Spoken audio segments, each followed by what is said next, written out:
welcome to Storyboard. I'm Shibani Kharat. As India accelerates towards an electric future, consumer skepticism around EVs, from charging infrastructure to cost and reliability, still lingers. JSW MG Motor is attempting to change this. Through campaigns such as EV Sahi Hai, MG is addressing some myths head-on, one consumer at a time. With the festive season around the corner, all eyes are on JSW MG Motors' next move. How is the company responding to the changing consumer sentiment, supply chain challenges, new GST regime, and the high voltage expectation of India's EV landscape? Anurag Mehrotra, MD JSW MG Motor, is addressing this for us. Joining us in a special chat today, we have Anurag Mehrotra, MD of JSW MG Motor India. Welcome to CNBC TV18. Thank you. Lovely seeing you after ages. And this is your first television conversation after joining MG Motor. That's correct. Please be kind. Of course. So we are speaking and meeting on the back of EV Sahi Hai, your new campaign where you are addressing and busting myths around EV and purchase of an EV vehicle. So tell us more, how did you develop insight for this particular campaign? And a lot of small films are running on TV and social platforms right now. So tell us more, what were the insights that you gained? Absolutely. I think the EV as a category is about 2.5% of the total passenger vehicle industry. And this is what it was by December of last year. Today, it stands at about 5%. So it's already doubled as a percentage of the total passenger vehicle industry. We believe that by 2030, it should get to about 15% of the industry. Now, for it to get there, it is very important that the category creation work has to happen. It's a new technology. People have to understand the technology, get comfortable with it. So we said, okay, we can try and keep talking about our products, but it is very important that we try and create and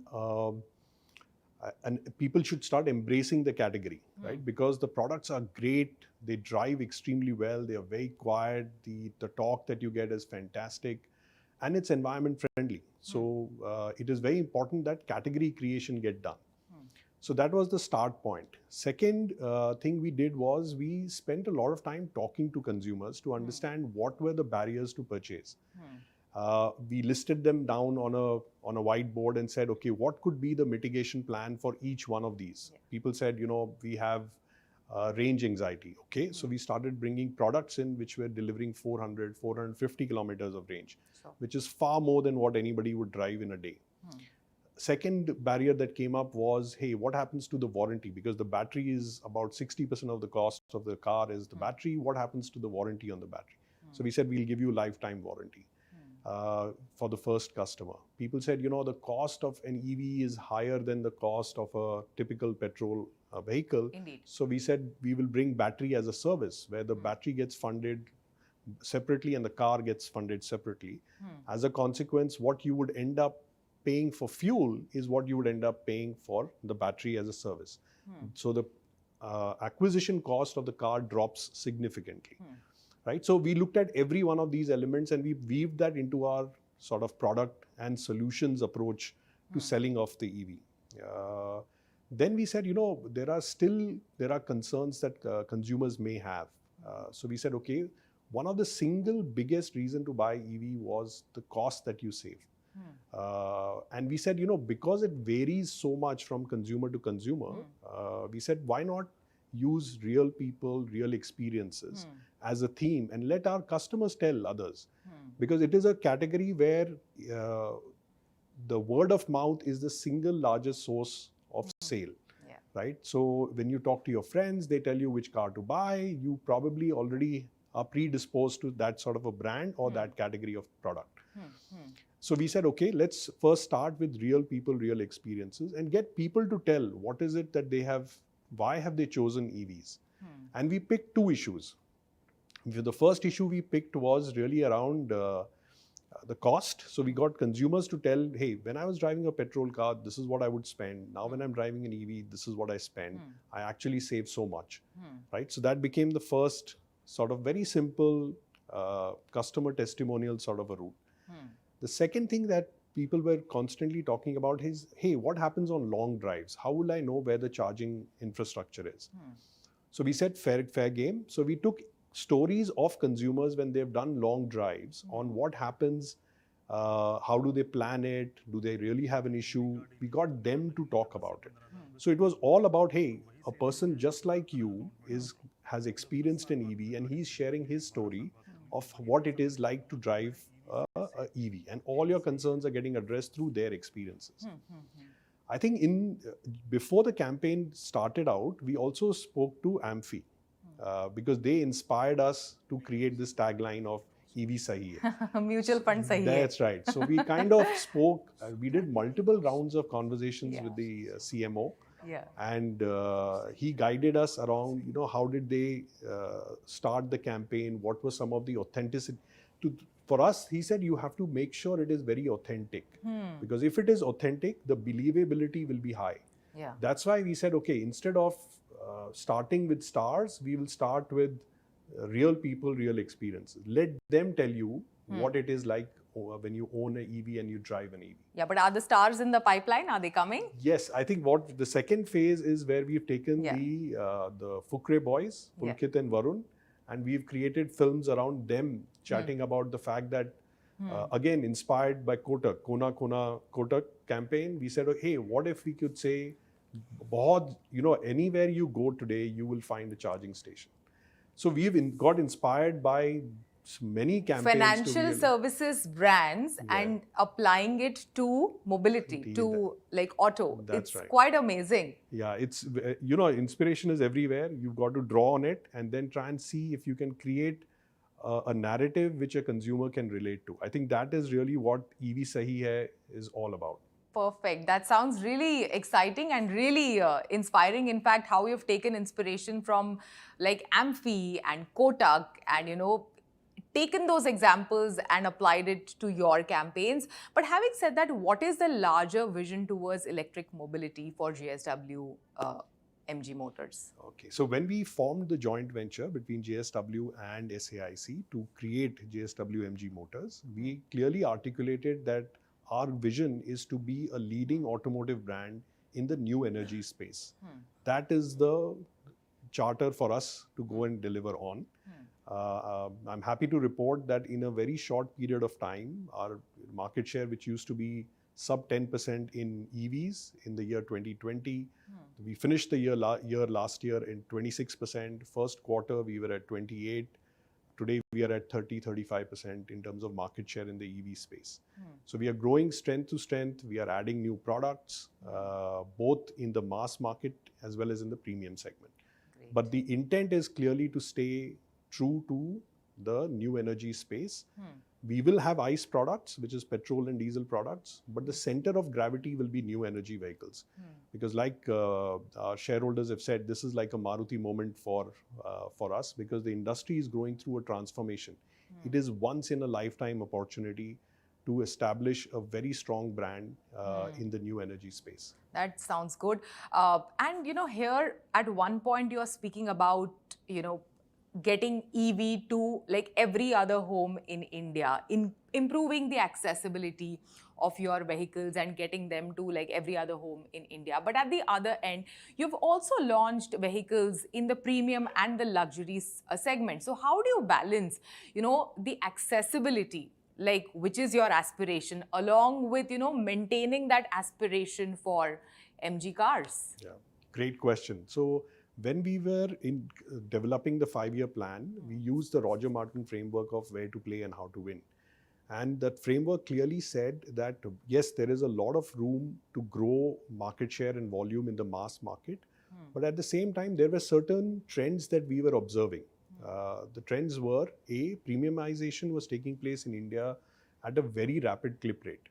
You look at premium housing, you look at fashion, you look at cars. The premiumization was taking place in India at a very fast rate. Second thing that we noticed is within premium cars, the EV penetration is higher, almost twice of mass market. So it fit quite nicely into our strategic framework saying, hey, if we want to be a leading automotive brand in the new energy space, here is a segment that is getting into premium cars, and it is getting into EVs far more than the mass market. Then we went in and looked at our portfolio to say, hey, what can we bring to the market to serve the market? We were clear that the first batch of products, first 2 products have to be very disruptive, because you cannot bring a Me Too sort of a product. That's why the first car that we launched was Cyberster, which is a roadster. It's a sports car in EV. And the second is the M9, which is an MPV. Both EVs. Why MPV? Because people are spending far more amount of time on the road today, both on account of the quality of the roads improving, and at the same time, congestion is also going up. So people want to spend time on the road, but they want to be comfortable. And that's why what we call presidential limousine is what M9 is referred to. And that is why we brought these 2 products to begin with. And the balance is great because it creates a certain aspirational value for the technology that we are bringing in. And that aspirational value will always rub off on the mass market. Wonderful. And this is also, I think you finished 6 months at JSW MG Motor. How has your Ford experience helped you shape some of the strategies over here? And if I may also ask, how do you evaluate yourself, on these 6 months that you've completed over here? So that's a great question. I should ask the board to give me a performance report. But I think the first 6 months have been fantastic, to say the least. It is a very exciting space. 3 things I tell everyone who asks me this question. My first impressions. The products are fantastic. I think there's nothing like an EV product today. Just in terms of the experience that you get of the product is fantastic. Second, the shareholders' commitment to the business is phenomenal. I think both the shareholders or primary shareholders are very committed to the business. And third is the talent that we have, both within MG as well as within the dealers, is fantastic. I think all the ingredients are in place in order to ensure that it is an extremely successful venture. And past 6 months generally for the auto industry haven't been that easy or that kind, with supply chain issues because of rare earth shortage. Tell us more, how much do you see the impact of it also going forward? You're absolutely right, Shivani. The industry is actually growing at 1.5% in the first half, which is Jan to June. We are growing at about 25 to 30%. So we are growing faster than the industry is. The festival season is coming up. In fact, August is when the Onam kind of kicks off, and we are all very excited about the festival season.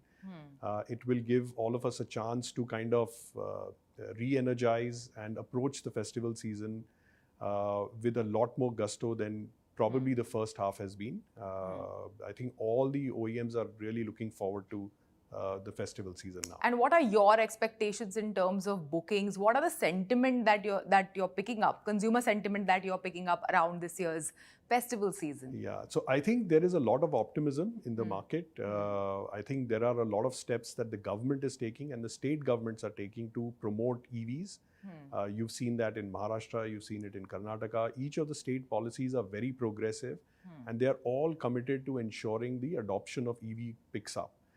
We have seen that in the numbers. Like I said, the industry finished off at about 2.5% of the total industry for EVs.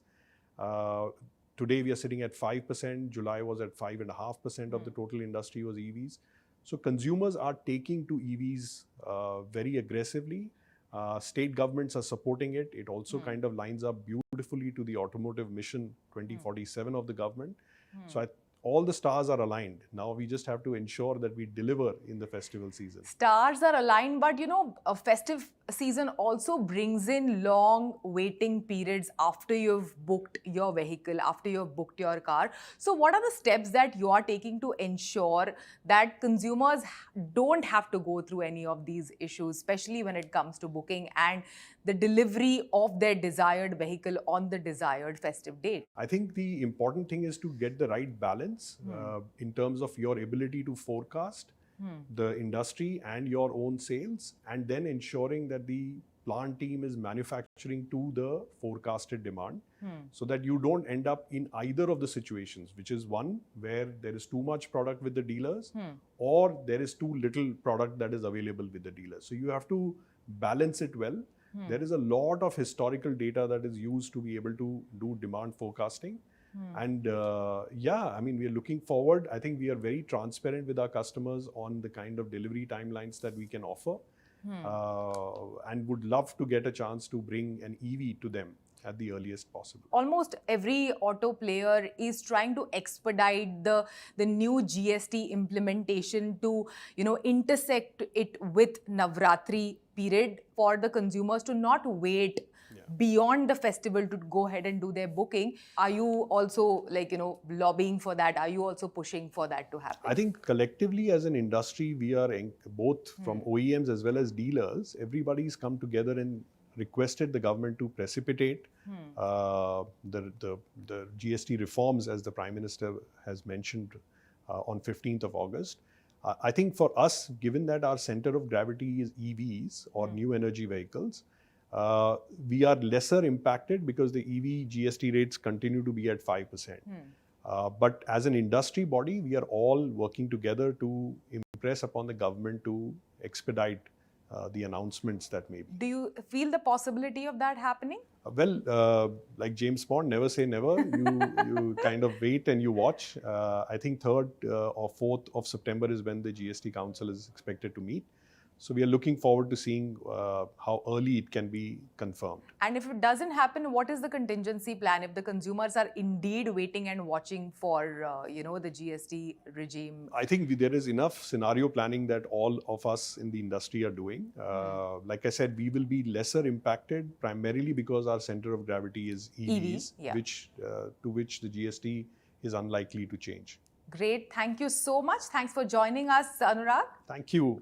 Thank you very much for talking to us. It is time for a short break. On the other side, we have special segment Decoding B2B Marketing.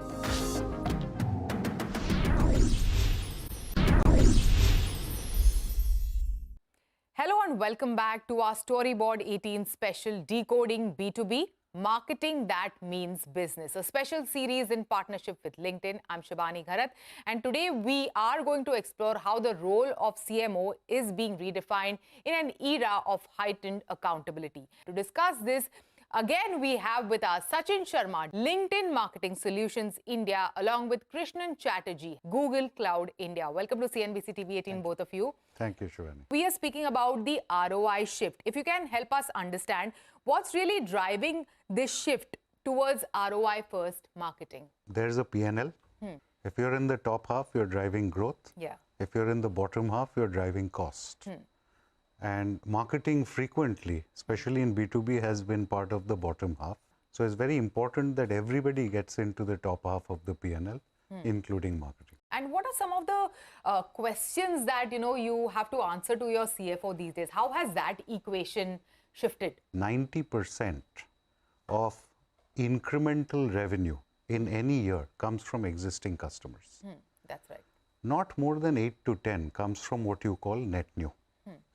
Yet, if you see the nature of most marketing activity, it is targeted towards that 10% of net Getting new. the new customers. Imagine the enormous pressure as a marketer you are under, because the sum total of your resources and efforts are targeting only 10% of the business. When that sits in front of the CFO, and incrementally on that 10% you create what kind of impact? 0.5, 0.4, 0.3. That's right. It's an irrelevant number.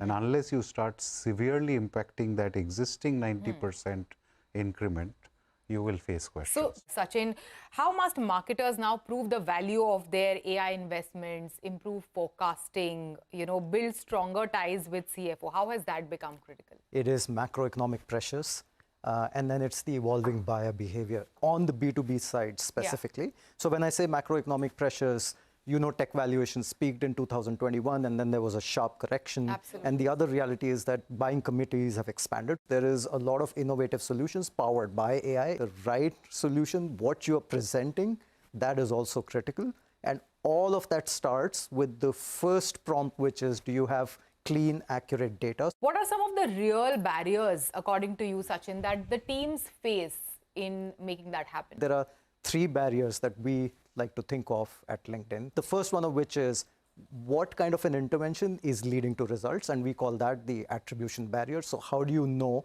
something that you are doing from a marketing perspective is actually helping you capture demand? And then the second one is the lack of or very weak industry benchmarks. So in B2B marketing, typically, you wouldn't know what is best in class, what is great. And the third piece that I would like to stress on is just fragmented data sets. So there are a lot of players in the ecosystem, but a lot of times that data doesn't line up, it doesn't talk. And so you don't have a clear picture to go back and prove to your CFO, to your CEO that you're creating value and building incrementally on that 9 or 10% that you're asked to influence. How do you build that unified data? Like what are some of the ways to overcome some of these barriers, Krishnan?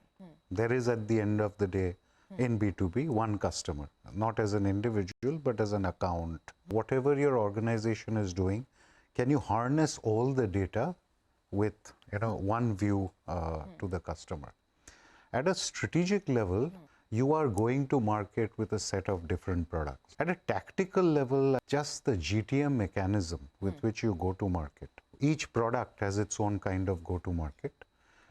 There, how do you harmonize GTM? Because at the end of the day, customers are not buying your products.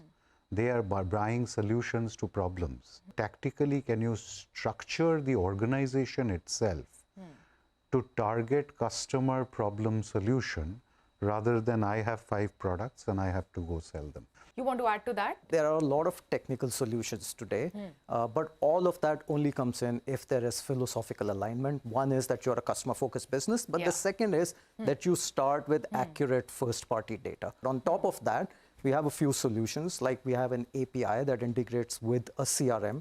It can help you track how your marketing investments are yielding results. We have something which is called revenue attribution.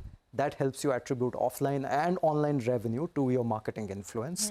So there are similar solutions, and Krishnan obviously spoke about CDP, and he spoke about what is a data lake, and we can create some form of a clean room environment where we can run queries without pulling in data, which ensures that customer privacy is front and center of everything that we are doing. Also, let's speak about, like the value over volume. What metrics really matters, Sachin?